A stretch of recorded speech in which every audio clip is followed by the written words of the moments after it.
दोस्तों नमस्कार, आदाब, सत श्री अकाल। उर्मिलेश संवाद के इस कार्यक्रम में आपका बहुत बहुत स्वागत है। मैं हूं उर्मिलेश। दोस्तों आज मैं अपने कार्यक्रम की शुरुआत 3 तरह की तस्वीरों से करूंगा। आप हमारे स्क्रीन पर देखिए, एक ये तस्वीर है और इस तस्वीर में राहुल गांधी एक गाड़ी में बैठे हैं, खुली जीप संभवतः है और वो उनके साथ तेजस्वी यादव हैं, राष्ट्रीय जनता दल के नेता और डिप्टी चीफ मिनिस्टर पुराने रह चुके हैं, पूर्व deputy chief minister of Bihar. उनके साथ दीपंकर भट्टाचार्य हैं, सीपीआईएमएल पार्टी जिसके 2 एमपी और 12 या 13 विधायक हैं बिहार में, वो उसके जनरल सेक्रेटरी हैं दीपंकर भट्टाचार्य। मुकेश सहनी इसमें हैं पीछे, वो विकासशील पार्टी के नेता है, वो भी मंत्री रह चुके हैं नीतीश कुमार की कैबिनेट में एक बार। और दूसरी उसी के साथ एक तस्वीर जुड़ी और है, इसमें राहुल गांधी और अखिलेश यादव साथ साथ हैं, लाल टोपी लगाए अखिलेश यादव। और दूसरी सेट आप जो तस्वीर है उसमें राहुल गांधी बिहार के नौजवान पत्रकारों से बात कर रहे हैं। इसमें ज्यादातर यूट्यूबर्स हैं, कुछ वेबसाइटों पर लिखने वाले हैं, हो सकता है इसमें कुछ अखबारों में भी लिखते रहे हों या लिखते हों। इनकी एक खास विशेषता यह है कि ये सभी समाज के सबाल्टर्न कहे जाने वाले समुदाय से आते हैं, यानी ये schedule caste, schedule tribes, minority community के जो पसमादा लोग हैं या ओबीसी कम्युनिटी के लोग हैं, ये लोग हैं जिनको मेन स्ट्रीम मीडिया इस लायक नहीं समझता कि वो पत्रकार बने। संजोग बस कुछ लोग बन जाते हैं तो भी उनको टॉलरेट नहीं किया जाता है, किसी न किसी तरह परेशान करने की कोशिश उनको भी जारी रहती है। हालांकि भारतीय मीडिया में बड़े पदों पर दलित, आदिवासी, ओबीसी लगभग नहीं के बराबर है, बिल्कुल नगण्य है। अभी भी एक भी संपादक नहीं है इस वक्त जो दलित कम्युनिटी का हो या ओबीसी कम्युनिटी का हो, जहां तक मेरी जानकारी है, बड़े अखबारों में और बड़े चैनलों में। तीसरी जो तस्वीर आपको मैं दिखा रहा हूं, ये तस्वीर में राहुल गांधी एक नीली पगड़ी बांधे बहुत ही दिलचस्प अदा में, उनका हाव भाव आप देखिए तो कांग्रेस के पुराने नेताओं में ऐसा हाव भाव बहुत कम दिखता है। तो राहुल गांधी इस मुद्रा में, ये 3 तस्वीरें हैं, 3 सेट ऑफ पिक्चर्स। मुझे ऐसा लगता है कि राहुल गांधी कांग्रेस के नेता के तौर पे जिस रास्ते पर चल रहे हैं, वो रास्ता कांग्रेस के पहले के नेताओं ने कभी आजमाया नहीं। इसका मतलब ये मैं नहीं कह रहा हूं कि कांग्रेस के जो पहले के नेता थे उन्होंने अच्छे काम नहीं किए, बहुत सारे लोगों ने बहुत अच्छे काम किए और जो उस समय के चुनौतियां थी, जो उस समय के सवाल थे, उनको भी एड्रेस किया, लेकिन उनकी समस्याएं भी सामने आई, उनकी विफलताएं भी सामने आई। लेकिन राहुल गांधी अपने समय की चुनौतियों का सामना जिस तरह कर रहे हैं, जिस अंदाज में कर रहे हैं, आप यकीन कीजिए जब इतिहास भविष्य में लिखा जाएगा तब माना जाएगा कि राहुल गांधी कांग्रेस के अब तक के सभी प्रमुख नेताओं में जो सत्ता में रहे या जो सत्ता की राजनीति में रहे, उनमें बिल्कुल अभूतपूर्व हैं, अनोखे हैं। अपने खानदान के जो टॉप लीडर्स हैं उनमें भी कई मामलों में वो डिफरेंट है। इसका मतलब मैं ये नहीं कह रहा हूं कि वो सबसे बड़े हैं। इंदिरा गांधी हो या नेहरू हो, जवाहरलाल नेहरू पहले देश के प्रधानमंत्री, बहुत ही बड़े लोग थे। उनकी अपनी सफलताएं, कामयाबियां हैं, अपनी कमजोरियां और विफलताएं भी हैं, इतिहास में वो दर्ज हो रही हैं। और इतिहास स्टैटिक नहीं है, वो समय समय पर अपने वक्त के साथ पर्सपेक्टिव भी बदलता है। तथ्य रहते हैं लेकिन तथ्यों का नए ढंग से अन्वेषण भी करता है। तो राहुल गांधी के बारे में मैं जो बात कहने जा रहा हूं वो ये कि ये तस्वीरें जो मैं आप जिनके बारे में मैं कह रहा हूं, दरअसल इन्हीं तस्वीरों में छुपा हुआ है कि वो भारत की मौजूदा जो सत्ता राजनीति है, जिसको 2 दल चलाते हैं, 2 संगठन चलाते हैं, एक का नाम बीजेपी है और दूसरे का नाम आरएसएस है। आरएसएस और बीजेपी की ये सत्ता है। बहुत सारे लोग समझते हैं कि ये बीजेपी केवल चलाती है। बहुत लोग तो ये भी गलतफहमी में रहते हैं कि बीजेपी और एनडीए के जो कॉन्स्टिट्यूएंट हैं वे चलाते हैं। कौन चलाते हैं? जेडीयू। कौन चलाते हैं? टीडीपी। कौन चलाते हैं? अनुप्रिया पटेल की पार्टी। तो कौन एक महाराष्ट्र के एक नेता हैं अठावले साहब, उनकी पार्टी।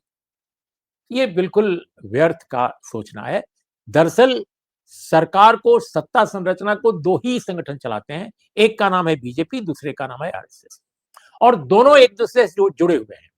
आरएसएस का ही राजनीतिक प्लेटफॉर्म बीजेपी है, जो पहले संगठन के तौर पे जनसंघ के नाम से जाना जाता था। तो बुनियादी तौर पर अगर देखा जाए तो ये आरएसएस की सत्ता संरचना है। प्रधानमंत्री मोदी, अमित शाह, सभी लोग आरएसएस से जुड़े हैं। ये सभी, आई मीन, मोदी जी तो बताते भी हैं, बोलते भी हैं गर्व के साथ कि हम तो आरएसएस के प्रचारक रहे हैं, और सही बात है। आडवाणी जी भी, अटल जी भी, सभी लोग। तो बुनियादी तौर पे मैं इसलिए कह रहा हूं कि आरएसएस की सत्ता है, क्योंकि आरएसएस की वैचारिकी ही मूल वैचारिकी इस सरकार की है। वो चूंकि संविधान को सीधे वो अभी तोड़ मरोड़ कर फेंक नहीं रहे हैं, उनकी मजबूरी है, लिहाजा कभी कभी संविधान के बारे में मजबूरी में उनको सोचना पड़ता है। लेकिन वो काम तो करना चाहते हैं अपने संविधान के हिसाब से, अपने विधान के हिसाब से, अपने विचार के हिसाब से, जिसका प्रयास वो लगातार कर रहे हैं। और इसीलिए उनके नेता बार बार हिंदू राष्ट्र की बात कर रहे हैं। और हिंदू राष्ट्र और संविधान दो मतलब कोई कोई मतलब कंपैरिजन ही नहीं है। संविधान अलग चीज है और हिंदू राष्ट्र अलग चीज है। दोनों एक दूसरे के अपोजिट हैं। और ऐसे में राहुल गांधी आरएसएस बीजेपी की सत्ता को चैलेंज कर रहे हैं। वो सबसे बड़े नेता बनकर उभरे हैं। पहले वो कांग्रेस के अध्यक्ष थे, तब भी बड़े नेता थे, लेकिन तब वो जमीनी स्तर पर बड़े नेता नहीं थे, ये मैं खुलेआम कह रहा हूं। आज वो कांग्रेस के अध्यक्ष नहीं है, लेकिन सबसे बड़े नेता हैं विपक्ष के। जमीनी स्तर पर भी वो कांग्रेस के एक नेता के तौर पे, लोकसभा में विपक्ष के नेता के तौर पे, और ओवरऑल इंडियन पॉलिटिक्स में वो एक बहुत बड़ी शख्सियत बन गए हैं। ये कुछ ही साल के अंदर ये चेंज आया है, और इन 3 तस्वीरों में वो चेंज की, उस बदलाव की यात्रा दिखाई दे रही है। देखिए, राहुल गांधी पहले भी अलायंस करते थे, लेकिन अपने अलायंस के जो पार्टनर्स हैं उनके साथ कई बार रिश्ते खराब होते थे, कई बार अच्छे होते थे, कई बार बनते थे, कई बार बिगड़ते थे। अब आपको याद होगा लालू यादव के साथ ही क्या उन्होंने किया था। लालू यादव को लेकर जब एक स्थिति ऐसी पैदा हो गई थी कि उनको बाहर जाना पड़ेगा, उनको और उसी समय मनमोहन सिंह की सरकार ने एक कानून लाया और उसको उन्होंने उसके मजमून को फाड़ दिया था। आप असहमति आपकी हो सकती है, लेकिन फाड़ने का कोई औचित्य नहीं था। वो अपनी सरकार का ही डॉक्यूमेंट उन्होंने फाड़ दिया था। तो ऐसी भी गलतियां उन्होंने की।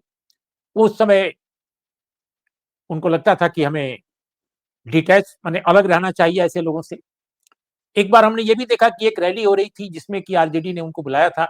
वो थोड़ा दूर-दूर खड़े रहकर उसमें पार्टिसिपेट कर रहे थे। लेकिन आज उनको लग गया है कि कैसे इस देश की सत्ता संरचना का स्वभाव क्या है, कैसे लोगों को फंसाया जाता है, कैसे लोगों को बचाया जाता है, कैसे लोगों को दुग्ध धवल बताया जाता है, और कैसे उसी तरह के आचरण पर दुग्ध धवल कुछ लोग बने रहते हैं, बल्कि उससे भी ज्यादा खराब आचरण पर, और कुछ लोग उनसे कम खराब आचरण रख करके भी सबसे ज्यादा गड़बड़ लोग माने जाते हैं।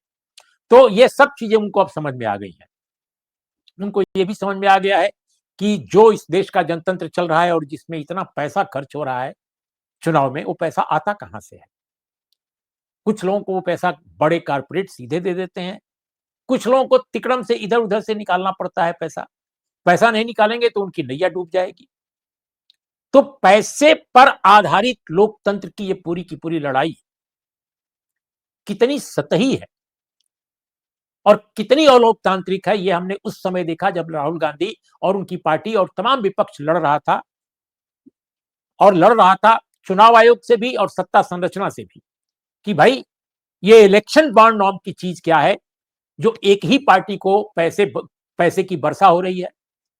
खुदा न खास्ता सुप्रीम कोर्ट ने एक अच्छा आदेश दिया, लेकिन उस आदेश का अगर अगर देखा जाए कि जो अमली जामा पहनाने का जो चैप्टर था वो अधूरा रह गया, कुछ नहीं हुआ खास। चीजें घोषित जरूर हो गई, लेकिन क्या हुआ? तो इस तरह से भारतीय राजनीति को जो चैलेंज कर रहे हैं श्रीमान राहुल गांधी, अब साफ हो गया है कि वो अपने एलआई के साथ हैं। वो अपने अलायंस पार्टनर जो हैं उनके साथ उनकी एकजुटता फौलादी है।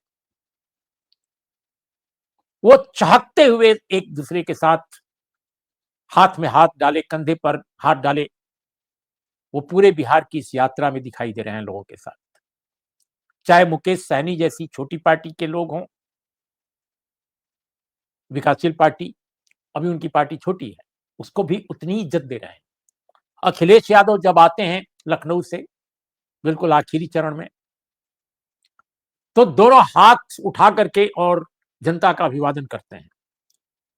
दोनों खुश, दोनों बहुत ही प्रफुल्लित चेहरे वाले हैं। ऐसा लगता है कि दोनों मिल करके पटना में इंतजार किया जा रहा था। पहले वो छपरा मुजफ्फरपुर वगैरह की बात थी। तो जब वो छपरा पहुंचे हैं और अन्य जगहों पर, तो बहुत खुश दिखाई पड़े राहुल गांधी। तो ये एकजुटता जो अपने गठबंधन सहयोगियों के साथ उनकी है, वो बिल्कुल अंदर से है। ये कोई मोल-तोल नहीं है कि भई आप हैं तो हम हैं। आपको ये दे देंगे, आप हमको ये दे देंगे। इतनी सीट देंगे तो ये ठीक है।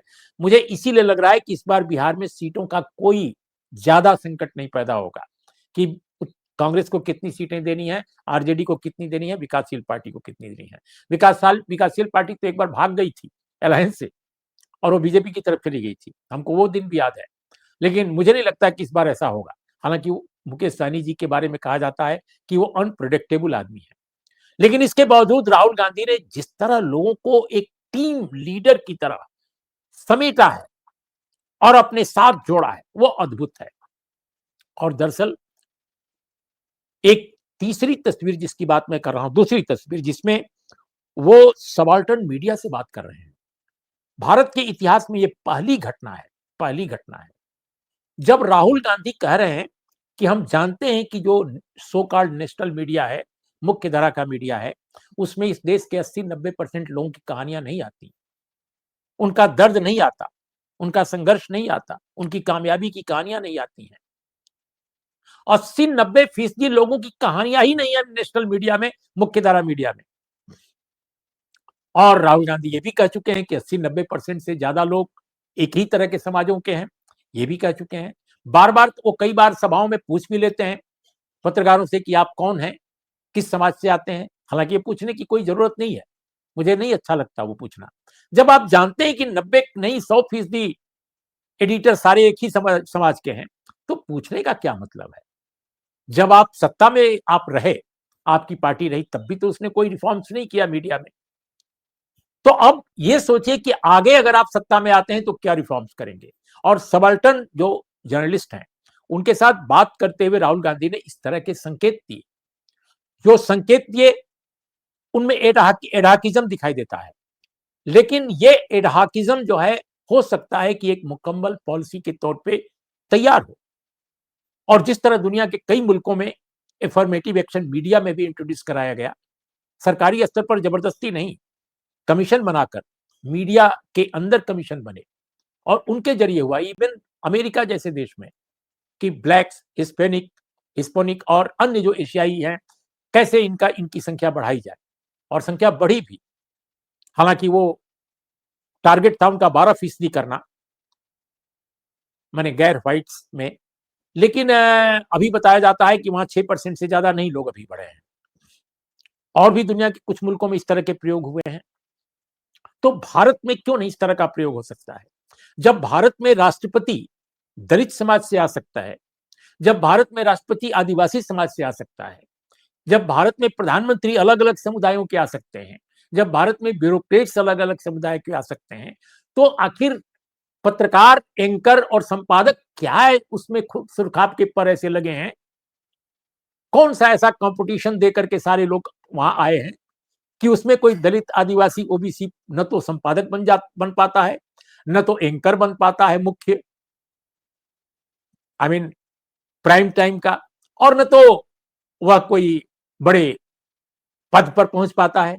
तो इसका मतलब कि मीडिया में जानबूझकर दलित, आदिवासी, ओबीसी कम्युनिटी को रोका जाता है, इवन माइनॉरिटी कम्युनिटी के वंचित तबकों को रोका जाता है। और ये बात राहुल गांधी समझ गए हैं। अब उनको देखना है कि कैसे वो आगे इसको सत्ता में अगर आते हैं तो क्या वो करेंगे इस बारे में। क्योंकि मनमोहन सिंह के समय जब सरकार थी यूपीए की, वो कुछ नहीं कर पाई इस बारे में। सवाल उठाए गए थे लेकिन कुछ खास नहीं हो पाया। लेकिन अब वो कांग्रेस नहीं है, वो नेतृत्व तो नहीं है, और जो गलतियां यूपीए के दौरान हुई उसी का खामियाजा भुगतना पड़ा कांग्रेस को, या जो सेकुलर डेमोक्रेटिक अपने अलायंस कहते हैं अपने को, उसको खामियाजा भी भुगतना पड़ा। दरअसल बीजेपी आरएसएस की सत्ता में जो वापसी हुई है कारपोरेट के समर्थन से, वो उस सरकार की अपनी विफलताओं के कारण भी हुई है। उसमें बहुत सारे फैक्टर्स हैं, कभी उस पर अलग बात करेंगे। लेकिन राहुल गांधी की एक तीसरी तस्वीर जो है, जो जिस पर मैं आपके सामने चर्चा करना चाहता हूं, और ये तस्वीर अब आप देखिए सामने। ये तस्वीर है कि वो एक नीली, आई मीन अपने सर पर बांधे हुए हैं पगड़ी। किसी कांग्रेसी नेता को आपने नीली पगड़ी में देखा है? मैंने नहीं देखा है। तो ये नीली पगड़ी आमतौर पे जो वंचित समाज है, दलित समाज है, अंबेडकर समर्थक जो अपने को कहने वाले लोग हैं, उनका रंग है। राहुल गांधी तिरंगा पगड़ी भी बांध सकते थे, केसरिया भी बांध सकते थे, सफेद भी बांध सकते थे, और बांधते हैं कई बार, और साफा लेते हैं, और लेना भी चाहिए। हर रंग का लीजिए ना, कोई दिक्कत नहीं है। लेकिन एक खास मौके पर जब वो यात्रा में निकले हैं, बिहार के जन जन से मिल रहे हैं, गरीब लोग उनसे उनकी रैली में ज्यादा आ रहे हैं, वंचित समाज उनकी रैली में आ रहा है, पिछड़ा समाज आ रहा है। किसी भी इतिहास में किसी भी कांग्रेस नेता के लिए दलित, आदिवासी, पिछड़े, वंचित समाज, पसमादा इस तरह कभी नहीं टूट पड़े थे जितने राहुल गांधी के लिए टूट पड़े हैं। ये इतिहास की एक सच्चाई है। राहुल गांधी इतिहास के पहले कांग्रेसी नेता हैं जिसके लिए वंचित समाज इतनी बड़ी ताकत के साथ उतरा है। और राहुल गांधी ने नीली पगड़ी धारण यूं ही नहीं की है। पीछे उनकी गाड़ी में विकासशील पार्टी के मुकेश सहनी है। वो तो हमेशा नीली वर्दी में ही रहते हैं, नीली नीली उनका जैकेट, कई बार नीली नीली पगड़ी भी बांध देते हैं। हम नहीं जानते कि उस पगड़ी को किसने उनको दिया, किसने पहनाया। जरूर किसी ने पहनाया होगा या दिया होगा। लेकिन ये एक दिलचस्प दृश्य है, बहुत ही खूबसूरत तस्वीर है। और आरजेडी के नेता तेजस्वी यादव, जिनका हरा झंडा है, लालटेन उसमें लगा है, वो हमेशा साथ है। दीपंकर भट्टाचार्य, जिनका लाल झंडा है, वो साथ हैं। तो जब उनकी गाड़ी आगे बढ़ रही है राहुल गांधी की यात्रा में, जहां जहां भी वो जा रहे हैं, समझ में नहीं आता कि किस झंडे की गाड़ी है, किस झंडे वाली गाड़ी है, किस कलर के पॉलिटिक्स की ये गाड़ी है। तिरंगा भी है कांग्रेस का, एनएसयूआई के भी झंडे हैं, यूथ कांग्रेस के भी झंडे हैं, विकासशील पार्टी के भी झंडे हैं, आरजेडी के भी झंडे हैं, सीपीएम, सीपीआई, सीपीआईएमएल के भी लाल झंडे हैं।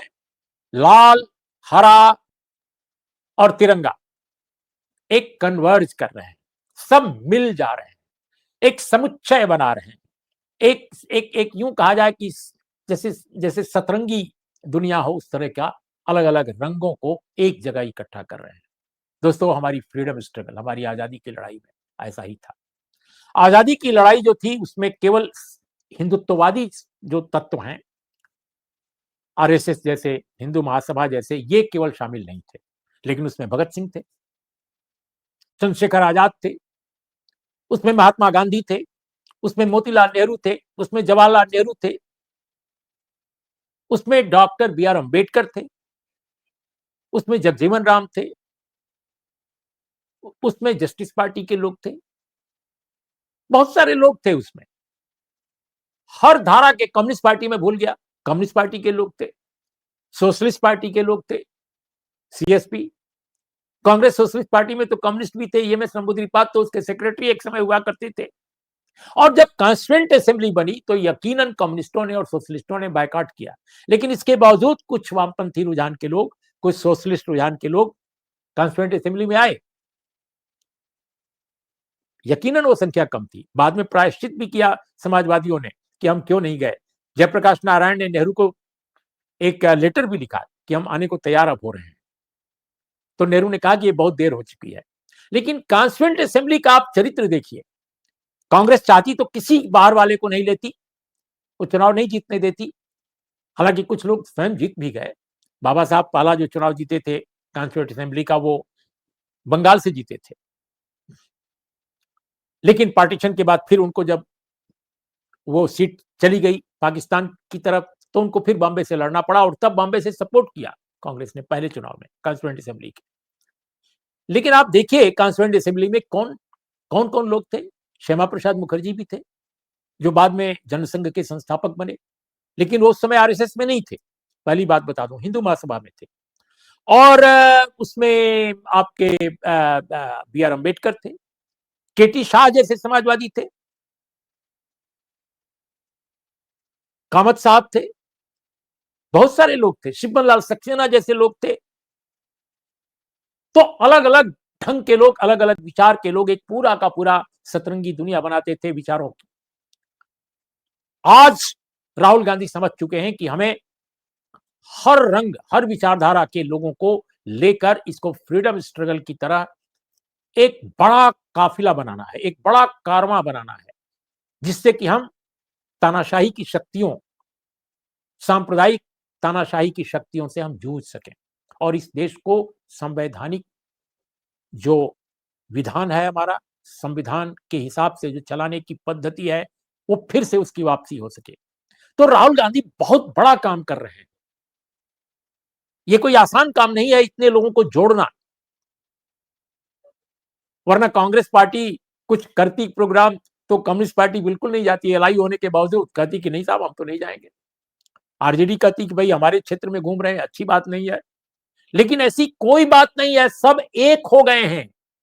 और दोस्तों, यही एक होना इस अलायंस की, इस यात्रा की और इस काफिले की, इस कारवां की सफलता की गारंटी पेश कर सकता है। मैं भविष्यवक्ता नहीं हूं, मैं सेफोलॉजिस्ट नहीं हूं।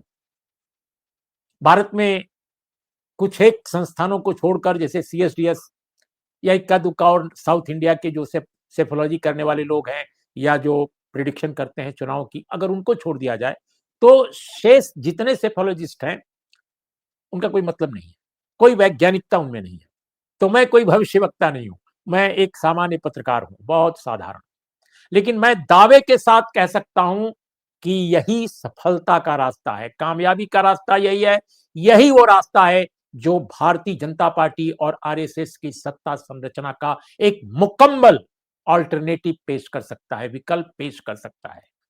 नमस्कार, आदाब, सत श्री अकाल।